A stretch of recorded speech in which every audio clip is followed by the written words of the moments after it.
des techniques de méditation qui peut-être sont à la mode en France et au Québec. Non pas pour vous les enseigner, je ne serai pas la bonne personne pour ça. Je ne suis pas là pour condamner ou approuver des techniques de méditation. Je suis plutôt dans une posture où j'aimerais vous suggérer quelques principes pour que vous soyez en mesure de vous faire votre propre évaluation, votre propre opinion sur les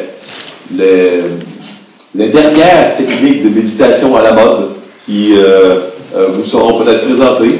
Donc pour moi, aujourd'hui, je ne serai pas dans une dynamique où je vous dirai telle ou telle technique c'est bon, telle ou telle autre c'est mauvais. Je vais vous proposer quelques principes pour que vous puissiez modifier votre propre réflexion. Permettez-moi d'introduire l'atelier par un mot de prière. Seigneur Dieu, merci parce que ta parole est complète. Nous avons tout, mais absolument tout ce que nous avons besoin pour grandir, être fortifié, être réjoui, consolé en toi.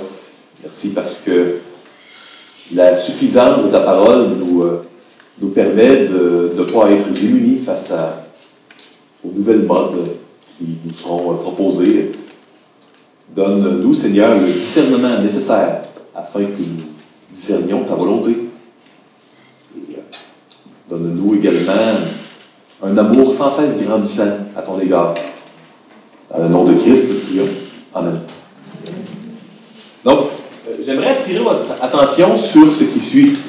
Avez-vous observé durant la dernière présentation de notre ami Osée, avez-vous observé qu'il vous a parlé beaucoup d'adoration?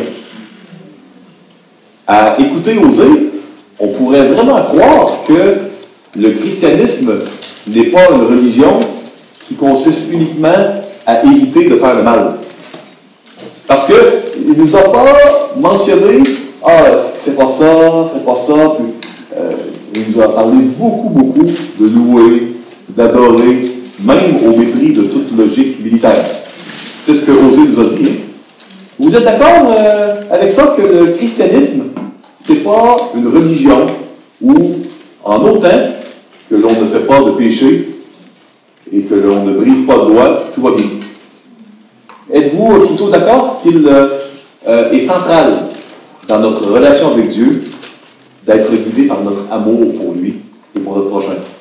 Matthieu 22, versets 37 à 39, hein, le commandement le plus important, c'est un commandement qui est positif. Ce n'est pas de ne pas faire quelque chose, c'est d'aimer Dieu. Et le deuxième non plus n'est pas un commandement négatif, c'est d'aimer son prochain comme soi-même. Vous êtes d'accord avec ça? Eh bien, c'est dans la même perspective que je vais aborder avec vous cet atelier sur les techniques de méditation, bon ou mauvais. Pour moi, si dans ma vie, ce qui va m'aider à discerner la volonté de Dieu, c'est de quelle manière je peux aimer davantage mon Seigneur? De quelle manière je peux aimer davantage mon prochain? Si ce sont les deux questions principales qui vont m'aider à me diriger dans ma vie, eh bien, ce seront les deux mêmes questions qui vont m'aider dans mon évaluation pour savoir si une technique de méditation à la mode ou d'autres est bonne ou non. Parce que ça permet de mieux aimer Dieu ou mieux aimer mon prochain. Donc, c'est vraiment dans cette perspective-là, et pas une perspective où on va essayer d'isoler des éléments et de voir des choses qui sont brisées. Il y en a probablement, hein, du péché, on peut en trouver partout. Hein. Des choses inexactes aussi, hein, partout, évidemment, sauf à la Bible. Donc, c'est vraiment dans cette perspective que je vais aller. Et au cours des 50 dernières années, il y a eu une panoplie de techniques de méditation qui ont fait leur apparition. Ces techniques s'accompagnent pratiquement toujours de valeurs, de croyances, d'une vision du monde particulière. Certaines techniques de méditation affirment des valeurs qui sont franchement fausses, d'autres qui sont plus alignées avec la parole de Dieu. et on a un heureux ou malheureux mélange dans d'autres techniques. Écoutez, une technique de méditation, permettez-moi de définir ce que je conçois par ces mots. Pour moi, je réfère à une procédure. Quand je parle d'une technique de méditation, peut-être qu'il y en a qui vont se lever après la définition et qui vont dire « Ah, c'est pas ça que je pensais, puis je vais aller dans l'autre vie. » Je ne serai pas offensif. C'est une série d'étapes, une séquence, dans le but d'obtenir un bénéfice quelconque. Donc, une technique de méditation, c'est pour vivre ou ressentir une paix, pour ma santé, pour mon sommeil, pour ressentir des émotions satisfaisantes, pour le repos. On va s'engager dans une série d'étapes, une séquence, pour obtenir des bénéfices. C'est ce que j'entends par une technique de méditation. Et il y a à peu près toujours un certain rythme respiratoire qui va être proposé à l'intérieur de la plupart des techniques, qui sera enrobé plus ou moins de commentaires plus ou moins bibliques et d'une vision du monde quelconque. On pourrait dire qu'il y a des techniques de méditation dans le yoga, dans le tai chi. C'est très à la mode présentement au Québec, la pleine conscience. Donc, mindfulness, ça c'est... on a beaucoup de médecins et de psychologues, de psychiatres au Québec qui vont référer pour des ateliers de mindfulness, de pleine conscience. C'est enseigné également dans certaines universités au niveau du programme d'ergothérapie, de physiothérapie, de psychologie également. Très à la mode. Il y a eu des études également qui démontrent les bienfaits au niveau du sommeil, au niveau même de la résilience, au niveau de la pleine conscience. Ça, c'est vraiment la technique à la mode en Amérique du Nord présentement. C'est un peu présent en France? Oui? Oui. Bon. Le Reiki, il y a 20 à 30 ans, on entend beaucoup moins parler au Québec. Mais il y a une vingtaine d'années, la technique à la mode, c'était la méditation transcendantale, la méditation zen, et évidemment, etc. On pourrait donner des listes qui ne finiraient plus. Et la bonne nouvelle, c'est que les questions que je vais vous proposer s'appliquent à toutes ces techniques-là. Et puis, mais vous allez devoir travailler un peu, hein? C'est bien beau de donner des cadeaux, mais il faut travailler aussi. Donc, vous devrez trouver vous-même la réponse à ces questions. Vous comprenez? Avant d'aller vers ces questions que je vous ai préparées et que j'aimerais vous laisser, j'aimerais vous lire un texte. Toi, demeure dans les choses que tu as apprises et reconnues certaines, sachant de qui tu les as apprises. C'est Paul qui parle de Timothée. Dès mon enfance, tu connais les saintes lettres qui peuvent te rendre sage à salut par la foi en Jésus-Christ. Dès ton enfance, tu connais ce qui peut te rendre sage. Bien. La sagesse, c'est quoi dans la Bible? Dans l'Ancien comme dans le Nouveau Testament, c'est comment bien vivre. C'est ça la définition de Sophia en grec ou de Rochma en hébreu ancien. Comment bien vivre dans le contexte de la foi et de Dieu. Tout simplement. Continue. On va aller maintenant au verset 16. Toute l'écriture est inspirée de Dieu et utile pour enseigner, pour convaincre, pour corriger, pour instruire dans la justice, afin que l'homme de Dieu soit accompli et propre à toute bonne œuvre. Je t'en conjure devant Dieu et devant Jésus-Christ, qui doit juger les vivants et les morts, et au nom de son avènement et de son royaume, prêche la parole, insiste en toute occasion, favorable ou non, reprend, censure, exhorte, avec toute douceur et en instruisant. Pourquoi ce texte sur la suffisance et l'inhérence des Saintes Écritures? Parce que je crois que ce sont les lunettes qui nous permettront d'évaluer n'importe quelle technique de méditation à la mode. La pire chose à faire, c'est de croire que la fin justifie les moyens et de commencer par évaluer les bénéfices. Donc, moi, c'est le premier commentaire, hein? Et je ne suis même pas rendu dans les questions. N'évaluez pas si quelque chose est bien ou mal en regardant les bénéfices. Vous savez, Jésus s'est fait offrir d'avoir tous les royaumes de la terre s'il adorait Satan. Il y en avait des bénéfices, hein? C'est pas la bonne manière, selon Jésus, d'évaluer qu'est-ce que l'on doit faire. Revenons plutôt à Matthieu 22. Qu'est-ce qui, dans nos paroles, dans nos actions, selon les lunettes correctrices des Saintes Écritures, nous permettra d'aimer davantage Dieu et d'aimer davantage notre prochain? Donc, c'est vraiment ce que je vous recommande. Car il viendra un temps où les hommes ne supporteront pas la saine doctrine, mais ayant une démangeaison d'entendre des choses agréables. Et ils se donneront une foule de docteurs, selon leur propre désir, détourneront l'oreille de la vérité et se tourneront vers les fables. Parfois, ça ne prend pas beaucoup de bénéfices pour qu'on soit prêt à accepter comme vrai toutes sortes de théorèmes orientaux ou non validés, non basés sur des données qui ont été vérifiées par les Saintes Écritures. Très, très important d'avoir un discernement, de ne pas se conformer au siècle présent, à la culture populaire, qui n'est pas entièrement mauvaise, mais qui ne devrait pas être le guide de notre foi. Il y aura plusieurs textes à amener. Tout n'est permis et tout n'est pas utile. Ça, c'est important parce que, encore une fois, la fin ne justifie pas les moyens. C'est pas parce qu'il n'y a pas des interdictions bibliques que c'est la bonne chose. On n'est pas dirigé dans notre vie de couple, je vous le souhaite. Moi, je rencontre plusieurs couples. Hein. Si dans votre couple, ce qui vous guide, c'est de ne pas faire quelque chose qui va irriter l'autre, votre épouse, votre mari, de ne pas briser d'interdits dans votre mariage. Vous pourriez avoir un mariage où vous ne brisez aucun interdit, et le mariage pourrait être très malheureux. Vous savez, ce n'est pas tout de ne pas briser le commandement, c'est pas ça qui va amener l'amour et qui va amener la réussite. Tout m'est permis, mais tout n'est pas utile. Tout est permis, mais tout n'édifie pas. Voici les premières questions que j'aimerais vous proposer.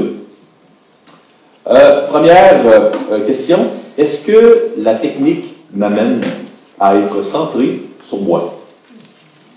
Moi, je suis quelqu'un de plutôt curieux et je n'ai pas suivi de cours de Reiki, de Tai Chi, de yoga.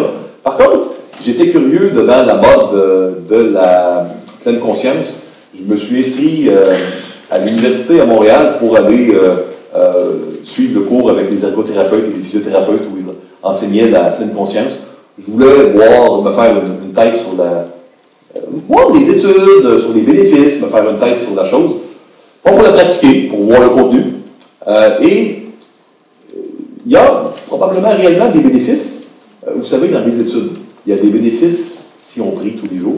C'est documenté. Que l'on prie Jésus, Bouddha ou dans l'islam, la prière chaque jour donne des bénéfices. La plupart des techniques de méditation vont donner des bénéfices. Donc, quand on dit qu'il y a des bénéfices à la pleine conscience, on doit prendre un pas en arrière et réaliser que ainsi en est-il de bien d'autres éléments qui ne sont pas autant à la mode. Je ferme la parenthèse. Donc, la technique, est-ce qu'elle va m'amener à être centré sur moi? Parce que quand on dit de faire le vide, et plusieurs techniques orientales le suggèrent, la parole semble nous indiquer que le vacuum et le vide, ça n'existe pas, et qu'on peut être centré soit sur soi, sur Dieu ou sur les autres. Donc, quand on fait le vide, il va y avoir quelque chose qui va remplir ce vide-là, nécessairement. Donc, est-ce que la technique m'amène à être centré sur moi? Est-ce qu'elle m'amène à être centré sur mon prochain? Dans certaines de ces techniques, on demande d'imager et d'illustrer, les yeux fermés ou non, une bonne action envers quelqu'un qui souffre. Donc, est-ce que c'est pas interdit, ça? Est-ce que ça amène à être centré sur mon prochain? Quelle est l'emphase de cela? C'est pas mal de penser à soi. C'est pas mal de penser à son prochain. C'est le deuxième commandement d'aimer son prochain. Tout est une question d'emphase, de vecteur, de direction. Et seul vous-même, vous pouvez vous répondre à ces questions-là. Est-ce que je vais être plus centré sur moi que Jésus? Sinon, si je juge que je suis suffisamment centré sur moi dans l'emphase, pas de problème. Si j'ai des problèmes et que d'amnésie de l'Évangile, et que souvent, je pense passer au Seigneur, de faire une demi-heure par jour de méditation où on va mettre le focus sur autre personne que Jésus, peut-être pas la meilleure manière d'améliorer mon sort, mon ordinaire. Est-ce que la technique m'amène à prier, à servir ou à adorer un autre Dieu que Christ? Que ce soit le Dieu des bonnes œuvres envers les pauvres, que ce soit le Dieu de l'écologie, de la mode, de la diminution de la souffrance psychologique ou physique. Est-ce que je suis en train de prier ou adorer quelqu'un d'autre? Est-ce que la pratique de la technique pourrait être une occasion de chute pour d'autres frères et sœurs de la foi? Parce que vous savez, je me souviens d'une personne, c'était un croyant d'une église, 1 ou 2 heures de chez moi. Je vais l'appeler John Smith pour la fin de présentation. Et John, il m'a dit, M. Caron, moi, je suis quelqu'un qui vit de l'anxiété de longue date, et au travail, depuis que je vais à la méditation bouddhiste, je me sens tellement mieux et je dors mieux la nuit. Et je sais qu'il y a une statue de Bouddha dans l'endroit où on pratique la méditation, mais moi, j'y crois pas. Et dans mon cœur, quand tout le monde se prosterne et prie Bouddha, bien que je sois prosterné, moi, c'est pour m'étirer, le stretching, et dans mon cœur, je ne prononce aucune prière de Bouddha. Je comprends ce que John me dit, et je crois vraiment qu'il est sincère. Mais je crois qu'il est possible que d'autres personnes autour de lui ne sachent pas ce qui se passe dans son cœur, voient simplement un homme prosterné devant une statue de Bouddha.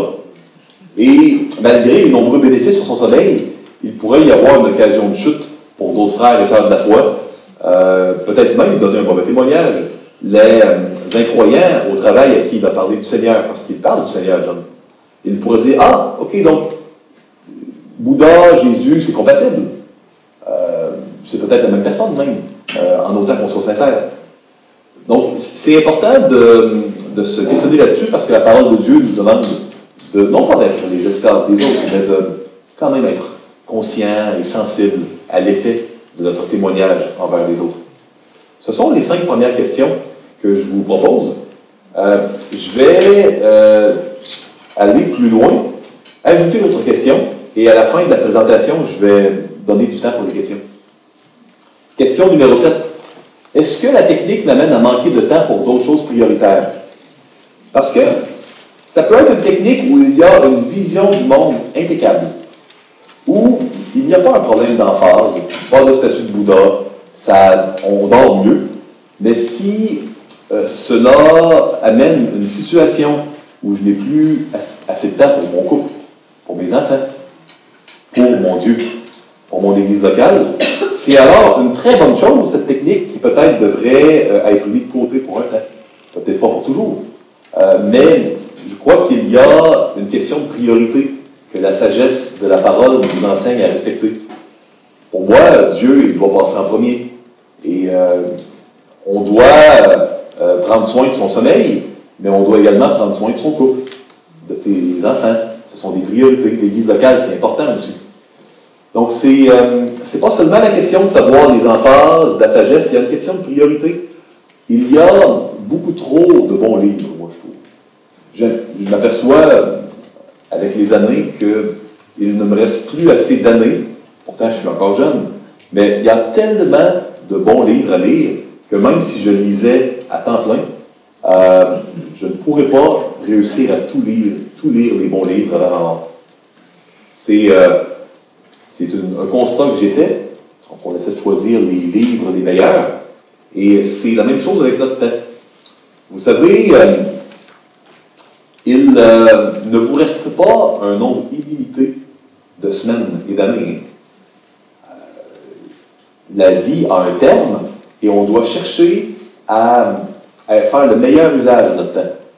Est-ce que la technique m'amène en contact avec des personnes qui sont de mauvaises influences, mais éloignent du Seigneur, cultivent des combats? Peut-être que la technique, elle est excellente, peut-être que j'ai le temps, mais si cette technique m'amène à entretenir des mauvaises fréquentations, ça peut devenir un problème. Vous savez, c'est très important de ne pas confondre le commandement d'aimer notre prochain comme soi-même avec le commandement de ne pas s'attacher à des gens qui n'aiment pas Dieu. Aimer ne veut pas dire être attaché à. Dans Josué, chapitre 23, dans 1 Roi, chapitre 11, dans le livre des Juges, à plusieurs endroits dans les Écritures, dans Corinthiens 15:33 également, nous sommes exhortés à ne pas nous attacher à des gens qui n'aiment pas Dieu. Parce que notre cœur pourrait se détourner de Dieu, ainsi. Salomon lui-même a été détourné de Dieu en raison de son attachement. Donc, aimer, on peut aimer notre prochain, on doit aimer tout le monde, mais on n'est pas appelé à être attaché à tout le monde. Donc, c'est important de bien mesurer le coût quand on prend du temps pour se joindre à un club social, parce que ce temps-là, on ne peut pas le réutiliser pour d'autres choses. Est-ce que la technique m'amène à affirmer des choses que je ne suis pas à même de prouver bibliquement? Parce que on peut en arriver à aller à l'extérieur des Écritures pour des choses qui sonnent bien, qui ne sont pas nécessairement contredites par les Écritures, mais qui ne sont pas nécessairement vraies. Donc, 10. Est-ce que la technique m'amène à mettre trop d'accent sur les émotions que je ressens? Encore une fois, je suis conseiller biblique. Donc, je ne suis pas en train de vous dire qu'il faut nier nos émotions et ne pas... Au contraire, moi, je crois que c'est important de les valider, de les mettre de l'avant pour voir qu'est-ce qu'elles peuvent nous informer sur notre cœur. C'est une fenêtre sur notre cœur, nos émotions. Mais je crois que parfois, trop d'accent sur des émotions, surtout quand la parole n'est pas là pour nous aider à les structurer, à les organiser, à les expliquer, les valider. Je crois que ça peut être un filet et un piège. Donc, ça, ce sont des questions. Et j'aimerais profiter de l'atelier pour vous donner des contreparties. Maintenant qu'on a parlé de la sagesse, de la nécessité d'aimer Dieu, maintenant on peut parler des bénéfices.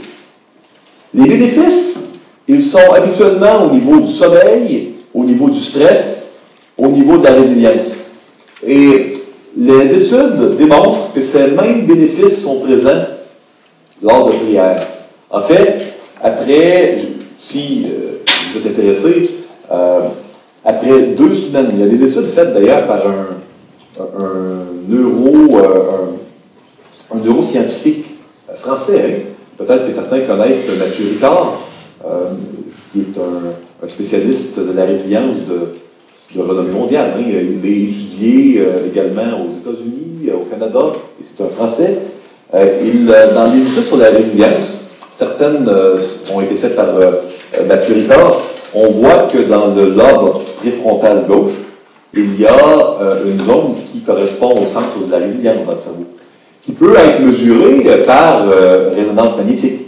Et il est assez impressionnant de voir qu'après uniquement 2 semaines de prière ou de méditation, 20 minutes par jour, il y a déjà une modification, une augmentation de la résilience mesurable dans le lobe préfrontal gauche à la résonance magnétique. Uniquement après 2 semaines. Le Seigneur nous dit de prier sans cesse, et c'est maintenant, les bénéfices de ce commandement sont maintenant objectivés par résonance magnétique. Moi, je crois qu'on ne devrait jamais aller vers des approches qui ne répondent pas positivement, selon notre évaluation, aux questions que je vais présenter, d'autant plus qu'il y a tellement de choses bibliques qui vont donner les mêmes bénéfices. Mais c'est seulement moins populaire. Vous ne verrez pas cela dans les magazines, sur Internet de la même manière. Mais ce n'est pas moins vrai. Hein? La prière en silence. Plusieurs de ces techniques vont proposer des périodes de silence, allant de quelques secondes à parfois 20 minutes, une demi-heure. C'est biblique, ça. On peut le faire en priant Dieu. Psaume 37:7. Garde le silence devant l'Éternel et espère en lui. Ne tirez pas contre celui qui réussit dans ses voies. contre l'homme qui vient à bout de ses mauvais desseins. C'est important, dans les moments opportuns, de garder le silence devant Dieu. D'être devant lui, silencieux, et de chercher à lui exprimer peut-être des émotions qui sont inexprimables, peut-être par la foi de réclamer cette promesse de Romains chapitre 8, où quand on ne sait plus comment on peut parler au Seigneur, le Seigneur il promet qu'il va intercéder pour nous. Il y a plusieurs bonnes raisons de garder le silence devant Dieu, et cela peut être fait comme enfant de Dieu. Pas besoin d'y ajouter une statue de Bouddha ou toutes sortes de présuppositions ou de philosophie orientale. La prière contemplative, ainsi je te contemple dans le sanctuaire pour voir ta puissance et ta gloire. On ne parle pas ici de contempler des images taillées de ce qui est dans le ciel ou sur la terre, parce qu'évidemment, ça serait une infraction au commandement, aux 10 commandements. On parle de contempler le Seigneur dans son cœur. On parle vraiment de contempler le Seigneur pour qui la parole nous dit qu'il est. On n'a pas besoin d'image taillée parce que l'image que tu nous donnes, c'est dans ce livre. Et c'est définitivement une bonne chose de contempler et d'adorer le Seigneur pour qui il est. La prière d'intercession, on a dans la pleine conscience et dans plusieurs des techniques que j'ai nommées dans la liste, les animateurs vont souvent proposer de penser à des personnes qui souffrent et d'imaginer un soulagement ou une action qui est positive, ou encore d'imaginer une action compatissante qui amènerait une résolution d'une souffrance. La parole de Dieu nous dit, faites en tout temps, par l'Esprit, toutes sortes de prières et de supplications. Veillez à cela avec une entière persévérance. Et priez pour tous les saints. Si vous vous amusez à faire l'exégèse de ce passage, vous verrez que le verbe ici en grec est un impératif. C'est un commandement. Dieu nous commande de faire cela. Donc, pourquoi le faire en double? Pourquoi obéir au commandement en priant pour les autres et ensuite imaginer des bonnes actions envers des gens qui souffrent sans les demander à Dieu? On a accès au roi des rois, au Seigneur des seigneurs, au Dieu tout-puissant qui a tout pouvoir. Pas besoin de se limiter à imaginer des bonnes actions envers des gens qui souffrent, on peut lui demander. Et le Seigneur, il va entendre nos prières. Cela ne veut pas dire qu'il va toujours nous les exaucer à notre manière, mais il nous entend. La prière de pétition pour soi, certaines de ces techniques proposent d'imaginer un enfant à l'intérieur ou d'imaginer, de se représenter comme étant une personne souffrante. Ce n'est pas une pratique qui est interdite dans les Écritures. Mais la parole de Dieu nous invite à tout simplement ouvrir notre cœur à Dieu et lui partager toutes nos inquiétudes. Pas besoin de faire un ménage extraordinaire et de devoir être certain à 100% qu'une inquiétude est valide avant de la présenter à Dieu. Non, ne vous inquiétez de rien, mais en toutes choses. Pas en certaines choses, pas en quelque chose, en toutes choses. Faites connaître vos besoins à Dieu par des prières et des supplications avec des actions de grâce. Donc la prière de pétition pour soi, c'est biblique et on peut le faire. Dans certaines techniques de méditation, on va insister beaucoup sur l'importance d'avoir de la gratitude et d'être reconnaissant. Et de réfléchir et d'imager toutes les raisons pour lesquelles nous devrions être reconnaissants envers la vie, ou envers la nature, ou envers l'univers. Et là, il y a un flou sur est-ce que la vie c'est qui, c'est quoi, l'univers, est-ce une personne, est-ce on parle d'extraterrestres, de qui on parle, est-ce que c'est moi, l'univers? Et puis moi, je me dis, bon, on peut rendre grâce à toutes choses, hein? Parce que c'est à notre égard la volonté de Dieu en Jésus-Christ. C'est ce qu'un Thessaloniciens 5 nous enseigne. Donc, on peut, au lieu de remercier l'univers, remercier Jésus. C'est beaucoup plus précis et beaucoup plus biblique, le point. On m'a servi, le pasteur Philippe Viguier, ici, je le nomme, m'a servi une tisane hier soir. C'est pas interdit, hein, j'espère pour moi, hein. C'est pas interdit de prendre une tisane, de prendre un breuvage chaud. Les études démontrent et documentent qu'un breuvage chaud va souvent par une cascade de neuromédiateurs, amener une sécrétion de dopamine dans le cerveau. Et c'est pour ça d'ailleurs que plusieurs psychiatres, plusieurs psychologues en Amérique du Nord vont offrir des breuvages chauds à leurs patients dans la salle d'attente. Si je suis entièrement honnête avec vous, le fait que dans nos centres de counseling au Québec, nous offrons toujours des cafés, des thés ou des tisanes, ce n'est pas entièrement innocent de notre part. Bien sûr, on veut que les gens se sentent les bienvenus, mais on a des gens qui sont très souffrants et c'est pas interdit, ça. C'est pas interdit. On avait Paul qui disait à Timothée de ne pas prendre que de l'eau, mais de faire un peu d'usage de vin pour les fréquentes indispositions d'estomac. Certainement que Paul, il était français au moment où il a écrit cela. Moi, je crois que on peut avoir un regard critique envers les médicaments dans le sens où la science évolue et change. On n'est pas obligé d'écouter la première publicité ou la première personne qui va nous dire de prendre tel ou tel médicament. En même temps, c'est un moyen de grâce du Seigneur. Les ingénieurs qui ont la science pour bâtir des routes, des ponts, les médecins, et bien que la médecine ne soit pas parfaite, je crois que nous sommes grandement avantagés par rapport à des croyants qui ont vécu il y a 100 ans, 200 ans, 300 ans, qui souvent étaient très malades et perdaient la vie pour des maladies et des affections qui sont pratiquement éradiquées de nos jours.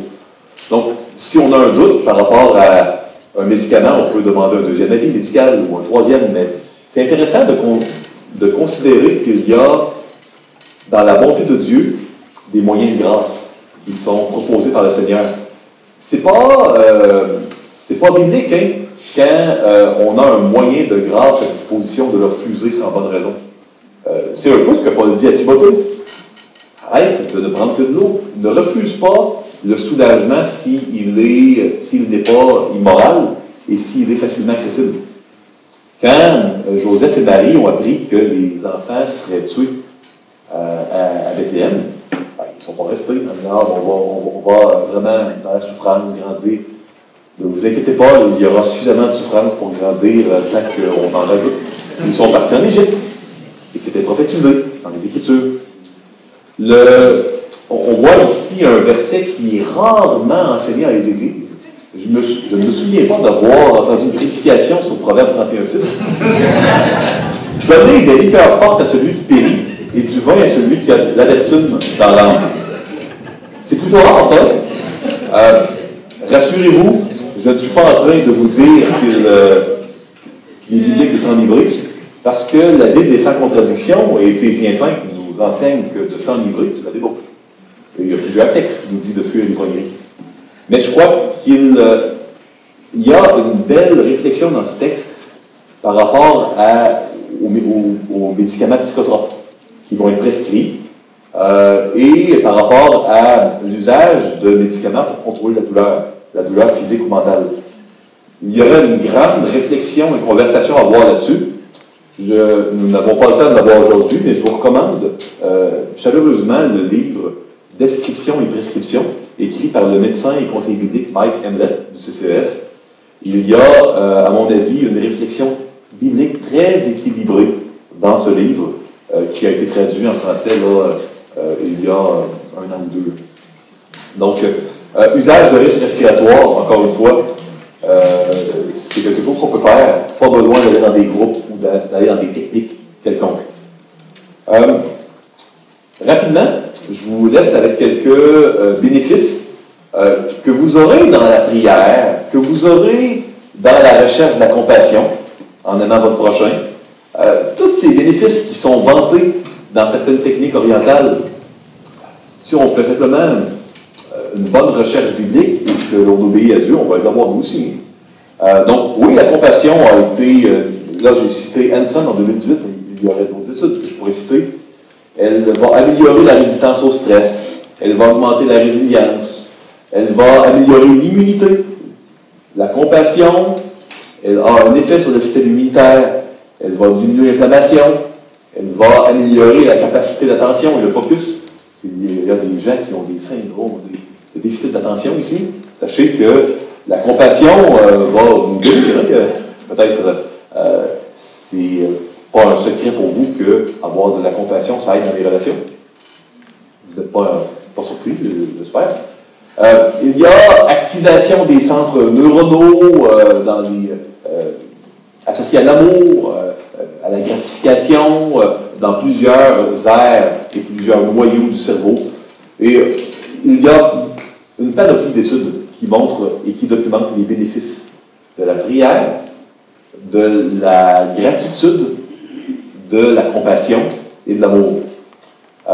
Toutes des pratiques qui sont bibliques. Maintenant, je termine en vous donnant quelques maladitudes qui ont été étudiées par des chercheurs en neurosciences incroyables.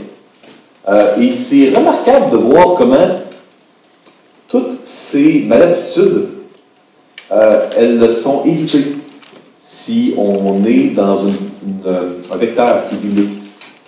Il est étudié que de vivre en porte-à-faux avec ses valeurs et le sens profond de sa vie diminue la résilience.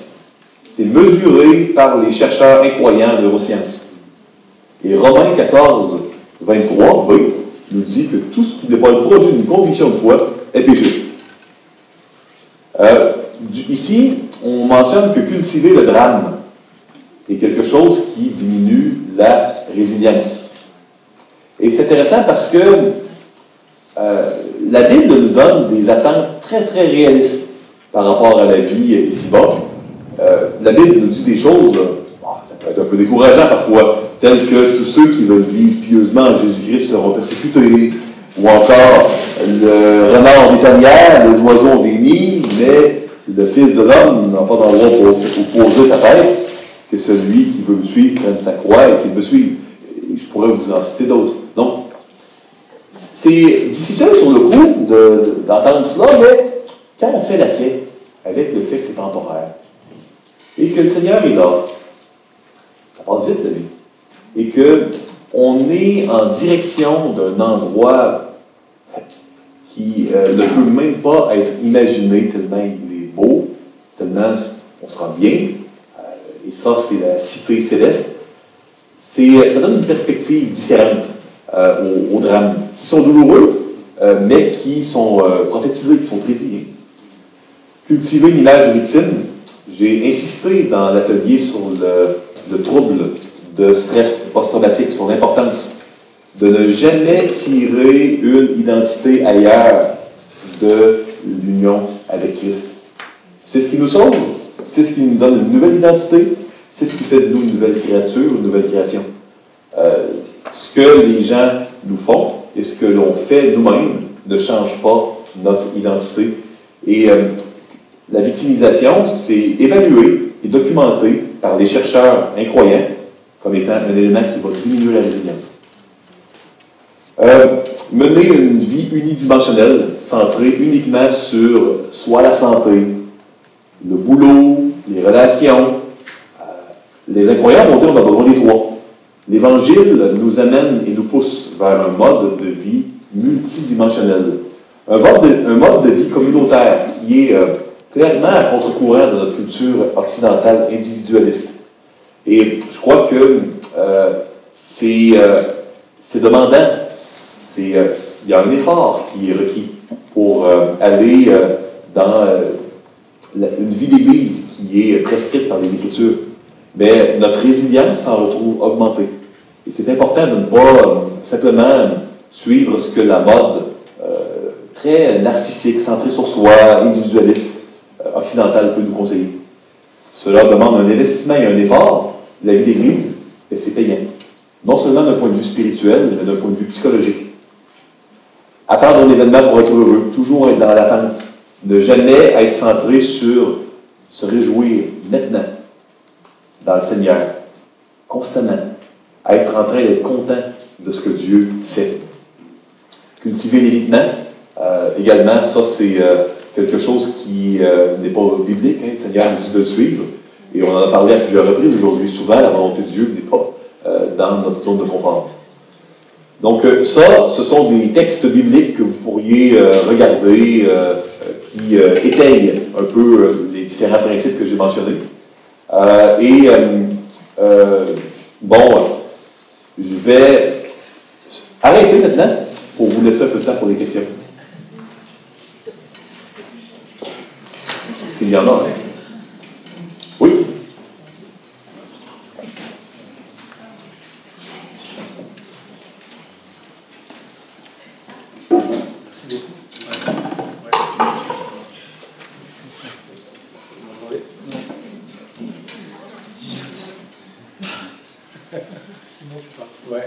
Vous avez beaucoup parlé de la résilience.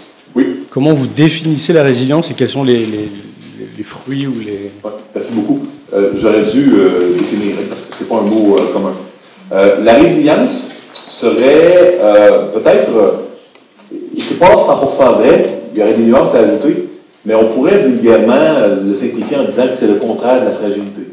Donc, les études sur la résilience ont débuté avec le psychiatre juif Viktor Frankl, alors qu'il était à Auschwitz durant la Deuxième Guerre mondiale. Il observait les prisonniers qui subissaient tous et toutes le même stress psychologique. Il voyait que certains s'effondraient psychologiquement et d'autres non. Et la capacité à résister à de tels abus, de tels stress psychologiques, un camp de concentration, ça c'est la résilience. Contrairement à ce qui amène à effondrer, qu'on pourrait appeler la fragilité. Ça serait la réponse courte. Oui?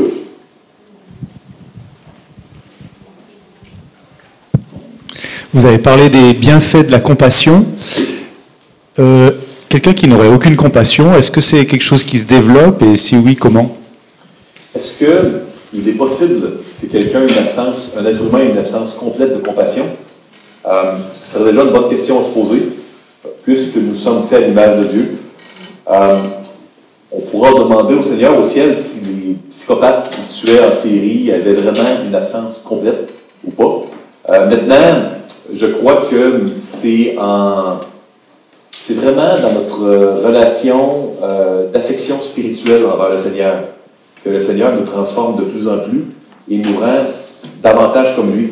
Il y a un principe dans la Bible qui est celui-ci. Tu vas ressembler de plus en plus à ce que tu adores. Et il y a même un psaume qui nous parle de cela, de personnes qui sont en train de ressembler à leurs idoles, à ce qu'ils adorent. Et nous,